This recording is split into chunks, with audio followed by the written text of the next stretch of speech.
Bonjour à tous et bienvenue dans Smart Impact. Nous sommes ravis de vous retrouver pour parler RSE et transition écologique des entreprises. Ecopo est partenaire de l'émission. À mes côtés donc, comme tous les jours, Émilie Kovacs, sa fondatrice et rédactrice en chef. Bonjour Émilie. Bonjour Eva, bonjour à tous et ravie de vous retrouver pour un nouveau numéro de Smart Impact. Alors, au sommaire de cette émission, nous parlerons banque sociale et solidaire avec Daniel Dominguez, directeur du développement du Crédit Coopératif. Nous continuerons avec un débat RSE sur la mode durable avec Alexia Tronel, cofondatrice et présidente de l'atelier Bartavel, et Clément Pelletier, fondateur de Politesse.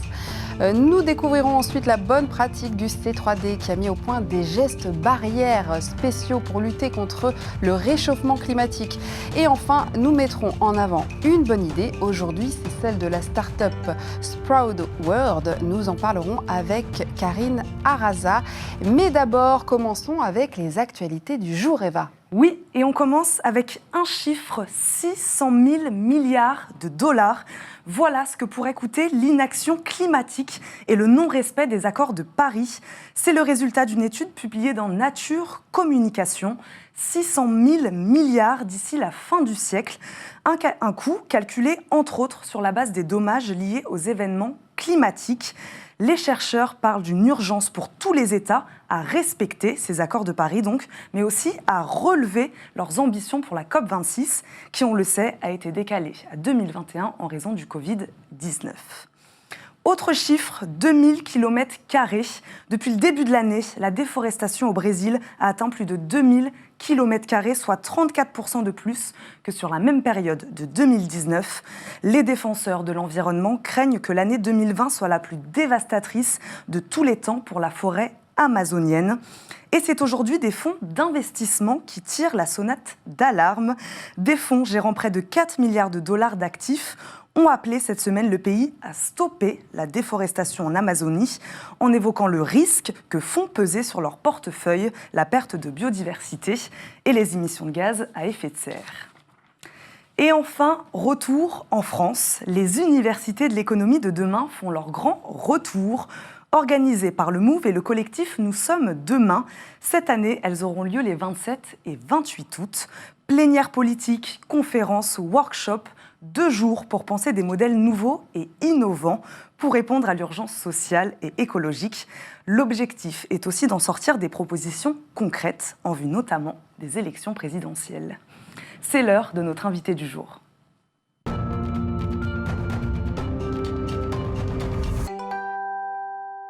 L'invité du jour, c'est Daniel Dominguez, le directeur du développement du Crédit Coopératif. Bonjour Daniel. Bonjour Émilie. Merci d'être avec nous.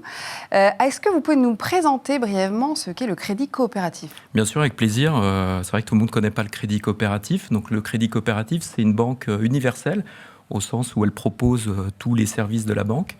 Mais c'est une banque différente par ses convictions, par son histoire, 127 ans quand même, et par ses clients. On est en fait banquier de l'économie sociale et de l'entreprendre autrement. Donc concrètement, ce sont des coopératives, des petites et moyennes entreprises et industries qui appartiennent à des groupements ou à des fédérations. Et c'est aussi des fondations et des associations. Également des particuliers plutôt affinitaires, c'est-à-dire des gens qui ont envie de donner du sens à leur argent. Et c'est ce qu'on appelle la finance engagée, et concrètement, c'est des produits et des services bancaires qui permettent de favoriser une économie plus sociale, plus humaine et durable. C'est le rôle d'une banque, ça, justement ?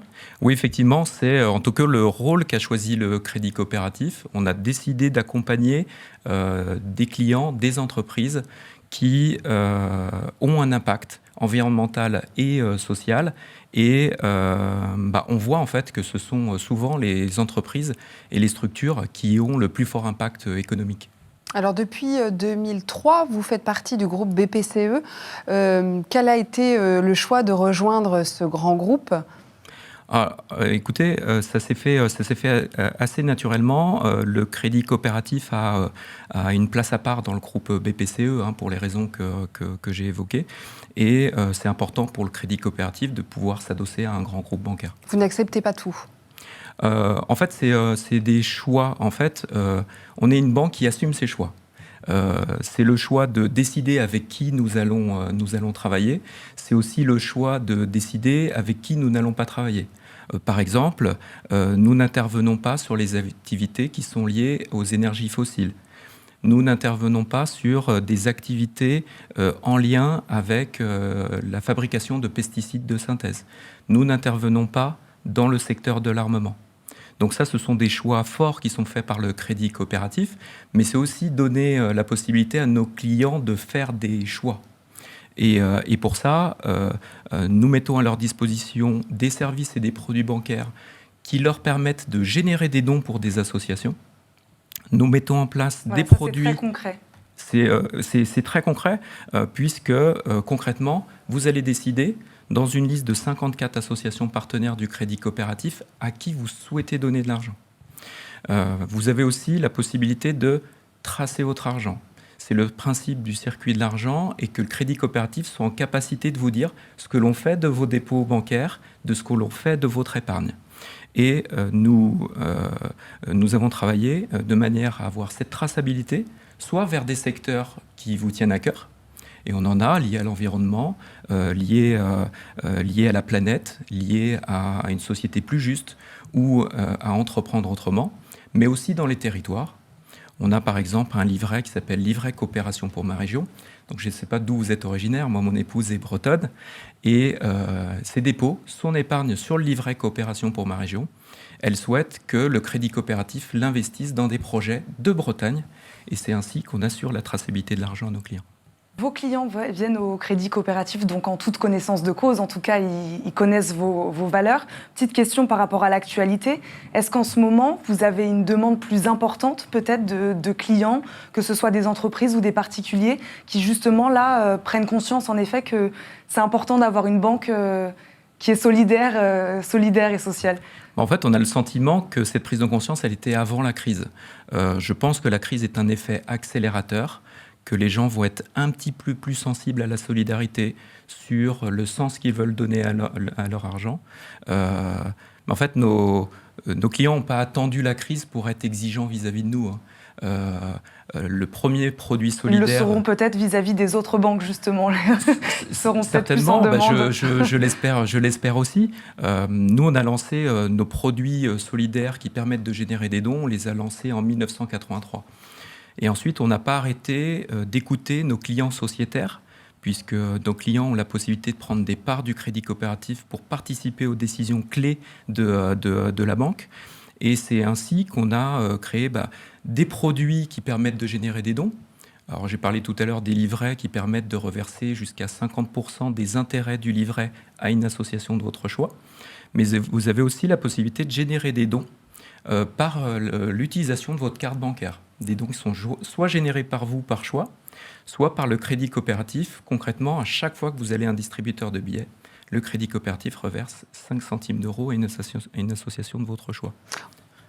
On a fait évoluer aussi sur la traçabilité, j'en ai parlé tout à l'heure, pour pouvoir vous dire, moi je veux agir pour la planète. Donc moi, crédit coopératif, dites-moi que mon argent sert à agir pour la planète. Nous certifions à nos clients que nous investissons cet argent pour accompagner des financements d'entreprises vertueuses, environnementalement et socialement. Justement, vous parliez de traçabilité. Comment est-ce que vous cultivez cette traçabilité? Comment vous la certifiez? Alors, il y a évidemment des obligations réglementaires, mais le principe est le suivant. Je vais vous prendre un exemple concret. Livret Coopération pour ma région. Donc c'est le livret que j'ai évoqué qui vous permet, que vous soyez en Corse, d'investir en Bretagne, de Bretagne en Corse, peu importe. Mais nous assurons que 100% des dépôts qui ont été réalisés sur ce livret sont affectés à la région de votre choix. On va même plus loin, puisque vous avez choisi la région, mais nous sommes en capacité de vous dire dans quel secteur d'activité cet argent-là a été investi. Et concrètement, au plan national, le livret coopération pour ma région a été utilisé à 40% pour accompagner des projets du médico-social, donc concrètement des EHPAD ou des structures d'accompagnement de personnes en handicap, par exemple. C'est important, cette transparence. Les salariés, vous êtes combien de collaborateurs au Crédit Coopératif ? 2000 salariés au Crédit Coopératif. Ils portent ces valeurs-là aussi Bien sûr, oui. J'espère que ça se sent dans l'échange qu'on a aujourd'hui. Mais évidemment, les convictions, elles ne sont pas que chez les clients, elles sont aussi portées par l'ensemble de l'entreprise. Nous, cette crise, finalement, elle ne change pas nos objectifs. On veut plus de clients en 2020, on veut plus de qualité de service. Et évidemment, on veut avoir plus d'impact sur la société. Pourquoi c'est important qu'une banque soit responsable ? Concrètement, là, c'est une question un peu plus générale où on prend un peu de hauteur. Pourquoi c'est important ? C'est ce que j'imagine se sont dit les gens qui ont créé le Crédit Coopératif au début. Pourquoi c'est important ? Déjà, c'est écouter les besoins de la société, en fait. Aujourd'hui, c'est ce que j'ai dit tout à l'heure, on a vu que toutes les structures, qu'elles soient entreprises, associations ou fondations, lorsqu'elles ont une démarche qui est plus vertueuse en termes de responsabilité sociale et environnementale, on observe qu'elles le sont aussi économiquement. Donc, aller vers plus de responsabilité de la société, c'est aller vers plus d'efficacité économique.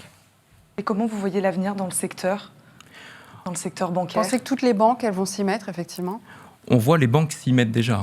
La vocation du Crédit Coopératif, c'est aussi d'être copié. Et d'entraîner avec nous les autres établissements bancaires. Et on ne s'en cache pas.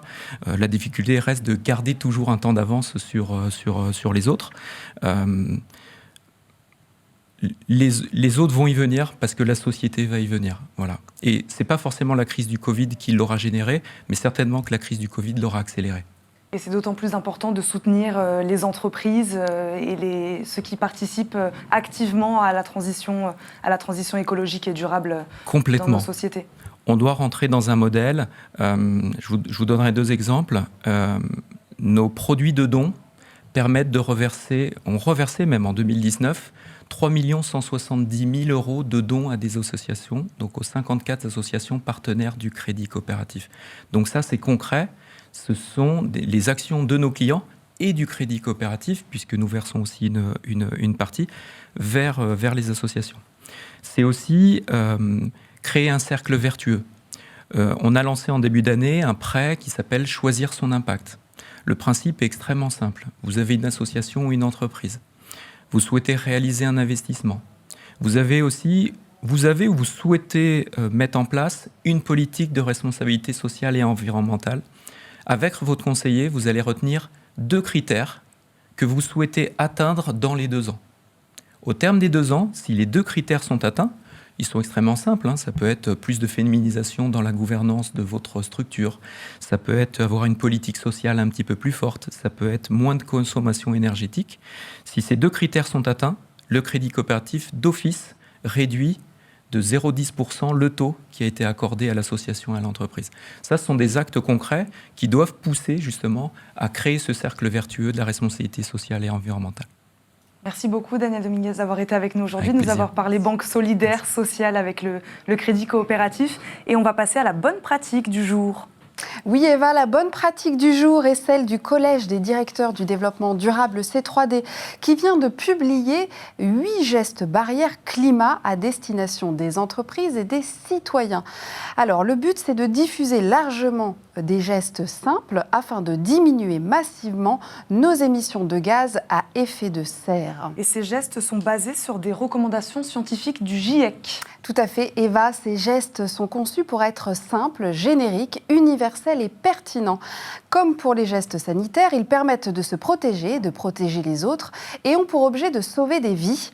Pour les citoyens, il s'agit par exemple d'utiliser un véhicule sans moteur thermique et de renoncer autant que possible à l'avion. Pour les entreprises, le C3D préconise par exemple de mettre au point une stratégie climat accessible et compatible avec l'accord de Paris. Et ce sont des gestes qui concernent surtout les pays dits du Nord. Oui, Eva, ces gestes barrières climat concernent essentiellement et prioritairement les 10% de la population mondiale à l'origine des 50% des émissions de CO2 mondiales, majoritairement réparties dans les pays dits du Nord. Merci Émilie. On va passer à notre débat responsabilité sociétale et environnementale des entreprises.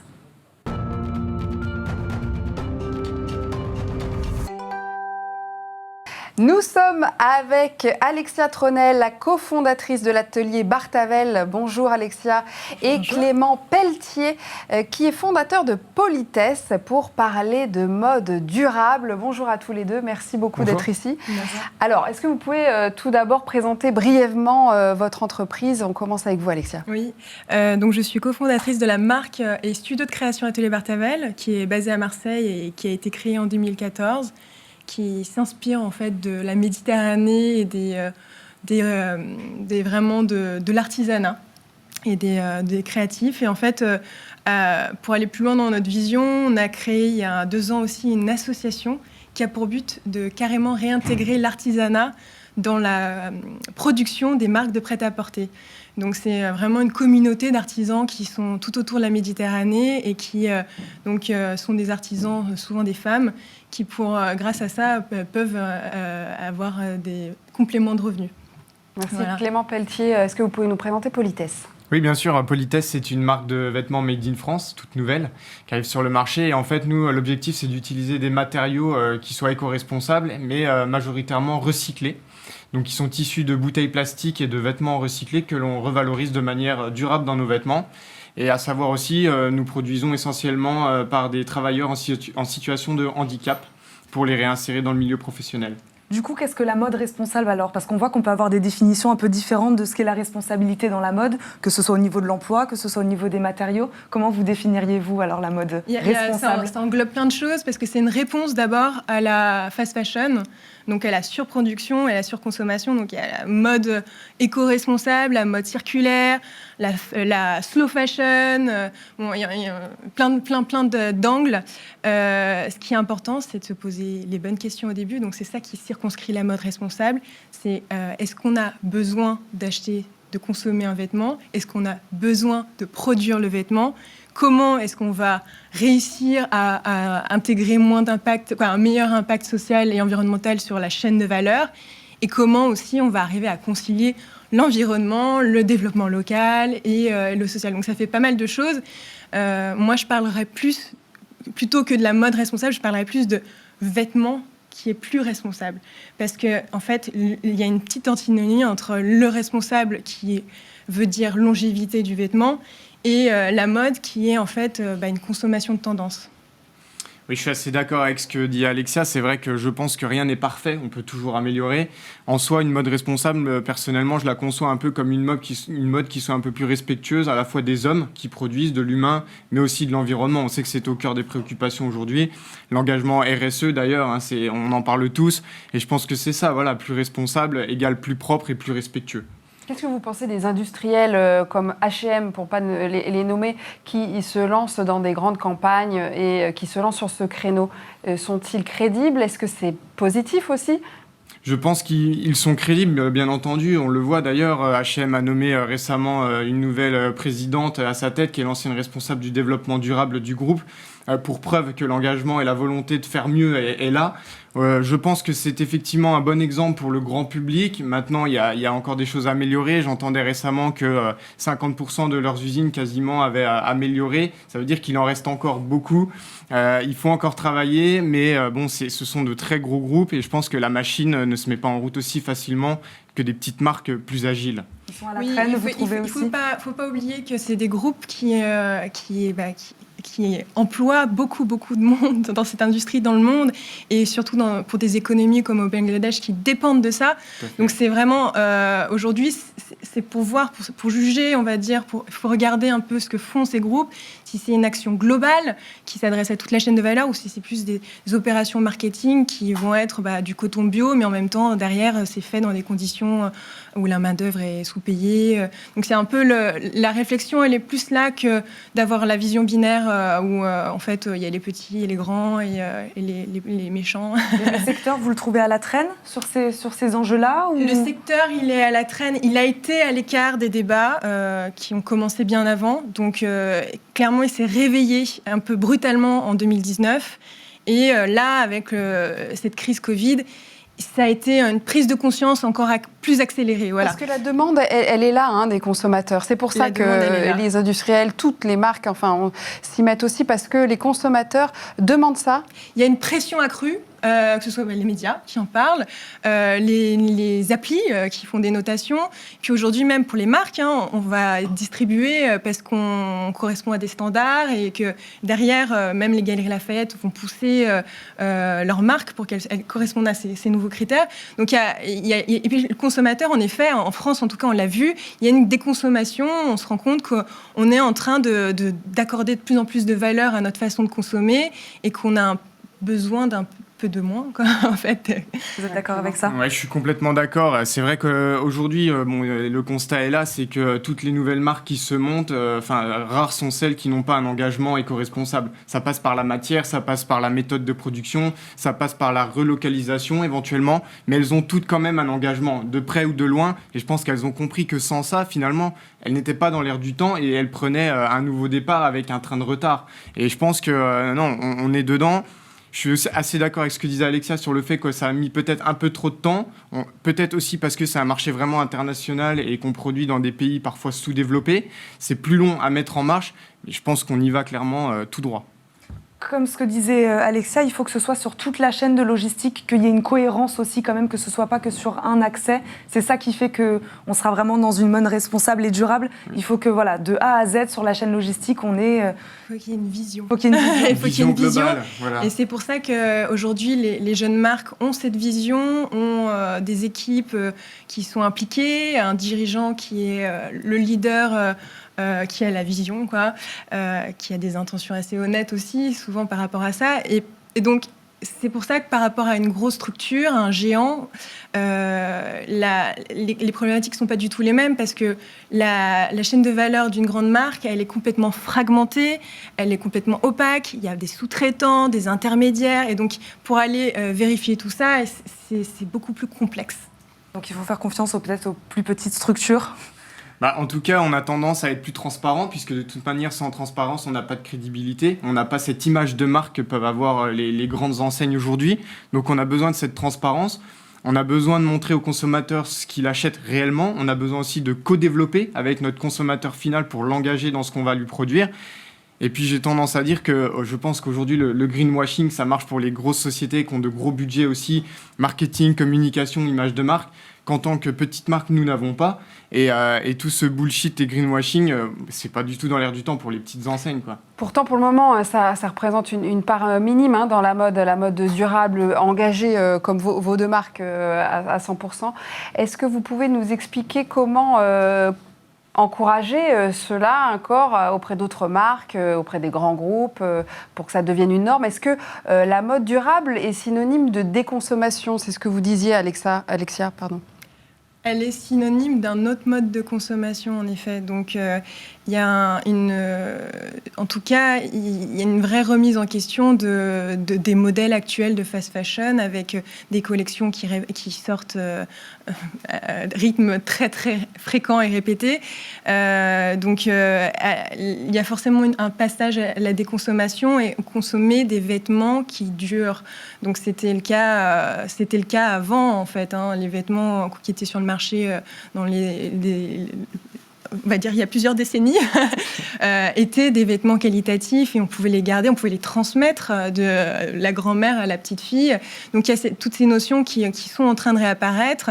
Et, ça va prendre du temps. Ouais. Je pense que ça va prendre du temps et pour rebondir un peu avec ce que dit Alexia, moi je pense qu'il y a aussi une dimension importante, c'est que faire un vêtement éco-responsable c'est bien, faire un vêtement durable c'est encore mieux. Le vêtement est devenu un peu jetable. Et c'est ça qui est regrettable aujourd'hui. Avec les influenceurs, la fast fashion, on met un vêtement par jour. Ça, c'est quelque chose que vous dénoncez, j'imagine. Voilà, c'est quelque chose qu'on dénonce. Je pense qu'Alexia sera d'accord avec ça. On se bat contre ça, effectivement. Et c'est surtout, il y a un constat aujourd'hui qui est inévitable, c'est de se dire qu'on porte seulement 30% de notre vestiaire. Ça veut dire que tout ce qu'on a acheté sur un coup de tête, Black Friday, soldes, vente privée, tout ce qu'on voit aujourd'hui qui est le nom de notre quotidien, finalement, c'est pour le porter peut-être une fois, voire même jamais, et le laisser dans son dressing pour qu'il finisse finalement enfoui. Les plateformes type Vinted, où justement le vêtement a plusieurs vies, ça aussi c'est intéressant. de développer ce genre de C'est plateforme. intéressant à partir du moment où la démarche elle reste la même. Ça veut dire si c'est pas pour être dans un turnover de on rachète, on consomme et on pourrait échanger pour changer sa garde-robe d'une façon. C'est toujours, on revient à la même question de valorisation du vêtement. C'est-à-dire que c'est pas parce que je porte plusieurs fois mon vêtement que je suis plus moche et mon vêtement il devrait pouvoir avoir une vie plus longue. Donc elles sont très bien ces plateformes, mais encore une fois, il ne faut pas en avoir une utilisation abusive. Il ne faut pas se reposer, je pense, que sur ces plateformes-là pour se dire de toute manière, je suis responsable, je consomme, je revends, c'est circulaire. Pas forcément, ça pousse aussi à la surconsommation. Finalement, c'est facilité à revendre. On va s'arrêter là. Merci beaucoup à tous les deux d'avoir été avec nous aujourd'hui. Merci beaucoup. D'avoir discuté mode durable. Merci beaucoup. On va passer à la bonne idée du jour. L'idée du jour, la bonne idée du jour, c'est celle de Sprout World, une entreprise danoise créée en 2013 qui fabrique des crayons qui se plantent. On accueille tout de suite Karine Arassa qui va venir nous en parler. Bonjour Karine. Bonjour, merci beaucoup de me recevoir. Bonjour. Merci d'être ici. Est-ce que vous pouvez nous présenter Sprout World ? Bien sûr, alors Sprout World, c'est une entreprise danoise qui a été créée en 2013. Et aujourd'hui, Sprout World est la première entreprise à créer les premiers crayons éco-responsables au monde, les crayons à planter. Je vous en ai ramené un pour vous montrer. Donc en fait, ce sont des crayons où à l'extrémité, vous avez une petite capsule où dedans, vous allez avoir des graines. Ça peut être du basilic, des tomates cerises ou encore des marguerites. Et l'idée, c'est de se dire que c'est un crayon que vous allez pouvoir planter à la fin de son utilisation. Aujourd'hui, il faut savoir que dans le monde, chaque jour, il y a 135 millions de crayons plastiques qui sont fabriqués pour les entreprises, pour le grand public. Et c'est autant de plastique qui ne va pas être recyclé. Donc l'idée, c'est de se dire, voilà, on a un crayon du quotidien, enfin un objet du quotidien qu'on peut recycler, lui donner une deuxième vie et une vie plus environnementale. Le constat, c'était celui-là. Vous êtes parti du constat qu'il y avait trop de crayons non recyclés. Alors, en fait, il fallait trouver une solution. Exactement. En fait, ce sont 3 jeunes étudiants du MIT de Boston qui ont créé le concept. Et Michael Stolzom, le directeur de Sprout World, a adoré cette idée. Du coup, a racheté le brevet. Et du coup, depuis 2013, aujourd'hui, Sprout World a déjà vendu plus de 25 millions de ces crayons à planter. Alors, à qui justement ? Aux entreprises ? Et comment on retrouve ces crayons ? Alors, à 80% pour les entreprises, puisqu'aujourd'hui, c'est un peu le goodies nouvelle génération, le goodies environnemental. Ça permet de substituer soit aux clés USB où on marquait le logo de son entreprise. Ici, vous pouvez avoir le logo de votre entreprise ou sinon de la carte de visite. Aujourd'hui, vous pouvez marquer votre adresse mail, le nom. Et puis aussi à 20% pour le grand public, puisqu'aujourd'hui, on est référencé sur des plateformes de vente en ligne. En ligne uniquement, du coup, e-commerce, pas en vente fixe ? Non, pour le moment, vraiment que e-commerce sur des plateformes qu'on connaît tous. Quels sont vos objectifs futurs sur ce produit ou peut-être sur d'autres ? Bien sûr. Alors nous, aujourd'hui, nos objectifs, c'est de sensibiliser vraiment les entreprises et le grand public sur les petits objets du quotidien, à se dire qu'il y a beaucoup de pollution. Sprout World, du coup, crée des crayons, mais pas que. Ils font aussi, ils remplacent les touillettes à café en plastique avec des sachets de thé, cuillères qui peuvent être biodégradables, donc qui ne font aucun déchet. C'est aussi sur la cosmétique avec les eyeliners, les crayons d'eyeliner qu'on pourrait aussi planter. Donc aujourd'hui, on est en discussion avec des grandes entreprises de cosmétiques. C'est vraiment les objets du quotidien et c'est vraiment la mission première de Sprout World, c'est de sensibiliser les entreprises et les particuliers sur les petits objets du quotidien qui polluent. Merci Karine Arassa d'être venue nous parler de Sprout World. C'est déjà la fin de notre émission Smart Impact. Eva, à demain pour de nouvelles aventures. Tout à fait, on se retrouve demain pour d'autres débats et d'autres solutions. Et à très vite sur Bismart. À très vite.